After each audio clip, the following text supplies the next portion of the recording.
രാഷ്ട്രീയത്തിന്റെ ചരിത്രം നമ്മൾ പാഠപുസ്തകങ്ങളിൽ പഠിച്ചതുപോലെയാണോ? അതോ അധികാരത്തിന്റെ മറവിൽ സാധാരണക്കാർ അറിയാതെ പോയ ഞെട്ടിക്കുന്ന രഹസ്യങ്ങൾ വേറെയുമുണ്ടോ? വിഭജനത്തിന്റെ ചോരപ്പൊടി ഒഴുകുമ്പോൾ നെഹ്റു എവിടെയായിരുന്നു? ഒരു പ്രധാനമന്ത്രിയെയും കുടുംബത്തെയും യോഗാ ഗുരുവും വിശ്വസ്തനായ സെക്രട്ടറിയും എങ്ങനെ സ്വാധീനിച്ചു? ഇന്ത്യൻ ജനാധിപത്യത്തെ തിരശീലയ്ക്ക് പിന്നിൽ നിന്ന് നിയന്ത്രിച്ചത് ആരാണ്? ചരിത്രം മൂടിവെച്ച ആ സത്യങ്ങളാണ് വിളിച്ചു പറയുന്നത്. ആ 6 പുസ്തകങ്ങളിലൂടെ നമുക്കൊന്ന് സഞ്ചരിക്കാം. നമസ്കാരം. ഇന്ത്യ എന്ന മഹാരാജ്യത്തിന്റെ വളർച്ചയും തളർച്ചയും അടയാളപ്പെടുത്തിയ നെഹ്റു ഗാന്ധി കുടുംബത്തെക്കുറിച്ച് നമുക്കറിയാത്ത നിരവധി കാര്യങ്ങളുണ്ട്.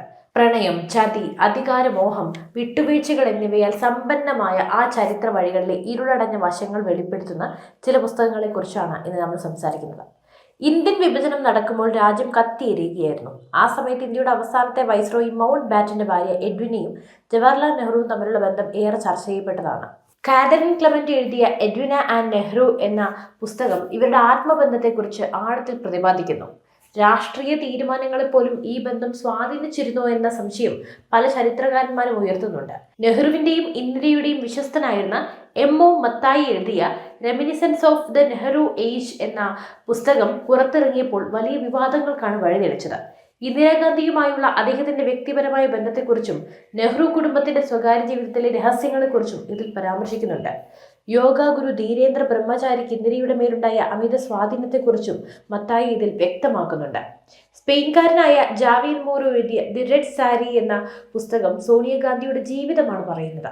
വിദേശിയായ ഒരു സ്ത്രീ ഇന്ത്യൻ രാഷ്ട്രീയത്തിന്റെ അമരത്തെത്തിയപ്പോൾ ഉണ്ടായ മാറ്റങ്ങളും നെഹ്റു കുടുംബത്തെ ഉൾപ്പോരുകളും സഞ്ജയ് ഗാന്ധിയുടെ മരണത്തിന് ശേഷമുണ്ടായ അനിഷ്ട സംഭവങ്ങളും ഈ പുസ്തകം ചർച്ചയാക്കുന്നു. കോൺഗ്രസിനെതിരെ വലിയ പ്രതിഷേധമുയർത്തിയിരുന്നു. കാതറിൻ ഫ്രാങ്ക് എഴുതിയ the life of Indira Nehru Gandhi എന്ന ജീവചരിത്രം ഇന്ദിരയുടെ ജീവിതത്തിലെ പല വിവാദങ്ങളെക്കുറിച്ചും വെളിച്ചം വീശുന്നു. ഫ്ലൈയിങ് സ്വാമി എന്നറിയപ്പെട്ടിരുന്ന ധീരേന്ദ്ര ബ്രഹ്മചാരിയുമായുള്ള അവരുടെ ബന്ധം വെറും ഗുരു-ശിഷ്യ ബന്ധമായിരുന്നു. അധികാരത്തിന്റെ ഉന്നതിയിൽ നിൽക്കുമ്പോൾ ഇന്ദിരയെ സ്വാധീനിച്ച അദൃശ്യ ശക്തികളെക്കുറിച്ച് ഈ പുസ്തകം വിരൽ ചൂണ്ടുന്നുണ്ട്. ഇന്ത്യയുടെ ഭൂമി ചൈനയ്ക്ക് വിട്ടു നൽകിയതിനെ കുറിച്ചുള്ള ഞെട്ടിക്കുന്ന വിവരങ്ങൾ നൽകുന്ന പുസ്തകമാണ് അവതാർ സിംഗ് ഭാസിൻ എഴുതിയ നെഹ്റു, ടിബറ്റ് ആൻഡ് ചൈന എന്ന 1962 യുദ്ധത്തിലേക്ക് നയിച്ച നെഹ്റുവിന്റെ വിദേശ നയങ്ങളിലെ പാളിച്ചകളും ചൈനീസ് കടന്നുകയറ്റത്തെ അദ്ദേഹം എങ്ങനെ നിസ്സാരമായി കണ്ടു എന്നതും ഇതിൽ രേഖാമൂലം വ്യക്തമാക്കുന്നു. ഇന്ത്യയുടെ ഭൂപടം മാറ്റിമറിച്ച ആ തീരുമാനങ്ങളുടെ പിന്നാമ്പുറം ഈ പുസ്തകം നമുക്ക് കാട്ടിത്തരുന്നുണ്ട്. മൻമോഹൻ സിംഗിന്റെ മീഡിയ അഡ്വൈസർ ആയിരുന്ന സഞ്ജയ് ബാറു എഴുതിയ ദി ആക്സിഡന്റ് പ്രൈം മിനിസ്റ്റർ ഭരണഘടനാപരമായ പദവി ഒന്നുമില്ലാതെ തന്നെ സോണിയാഗാന്ധി എങ്ങനെ ഇന്ത്യയുടെ ഭരണം നിയന്ത്രിച്ചുവെന്നും മൻമോഹൻ സിംഗ് വെറുമൊരു നോക്കുകുത്തിയായിരുന്നുവെന്നും ഈ പുസ്തകം ചോദിക്കുന്നുണ്ട്. 2G സ്പെക്ട്രം ഉൾപ്പെടെയുള്ള അഴിമതികളുടെ കാലത്ത് അധികാരത്തിന്റെ റിമോട്ട് കൺട്രോൾ ആരുടെ കയ്യിലായിരുന്നുവെന്ന് ബാറു ഇതിൽ വിവരിക്കുന്നു. ഈ പുസ്തകങ്ങൾ പറയുന്നത് കേവലം കഥകളല്ല, മറിച്ച് പല കാലഘട്ടങ്ങളിൽ അധികാരത്തിലിരുന്നവർ മറച്ചു പിടിക്കാൻ ശ്രമിച്ച സത്യങ്ങളാണ്. ഇന്ത്യ എന്ന ജനാധിപത്യ രാജ്യത്തിന്റെ ചരിത്രത്തിൽ UPS സർക്കാർ ഇത്തരം വിവാദങ്ങൾ എന്നും കരുതലുകൾ വീട്ടിയിട്ടുണ്ട്. ഈ വിവരങ്ങളെക്കുറിച്ച് നിങ്ങളുടെ അഭിപ്രായം എന്താണ്?